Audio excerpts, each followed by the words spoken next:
নমস্কার বন্ধুরা, সুস্মিতার kitchen mini ব্লগে আপনাদেরকে স্বাগত। আজকে আমরা বানাচ্ছি তেলকই। তেলকই বানানোর জন্য প্রথমে কই মাছগুলোকে কেটে বেছে ধুয়ে নিয়ে তাতে নুন, হলুদ ও কাঁচা সরষের তেল মাখিয়ে মাছগুলোকে ভালোভাবে কড়াইতে ভেজে নেব।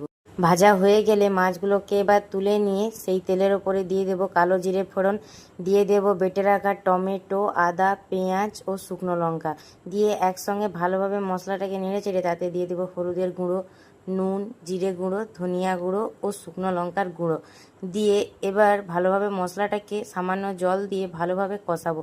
কষিয়ে মশলা থেকে তেল ছেড়ে এলে দিয়ে দেব পরিমাণ মতো জল দিয়ে এবার ঝোলটাকে ভালোভাবে ফুটতে দেবো কিছুক্ষণ। ফুটে গেলে দিয়ে দেব আগে থেকে ভেজে রাখা কই মাছগুলো, দিয়ে আবারও উপর থেকে দিয়ে দেব কিছুটা কাঁচা লঙ্কা চেরা, তারপর উপর থেকে দিয়ে দেবো সামান্য পরিমাণ কাঁচা সর্ষের তেল, দিয়ে নামিয়ে নিলেই তৈরি আমাদের আজকে তেল।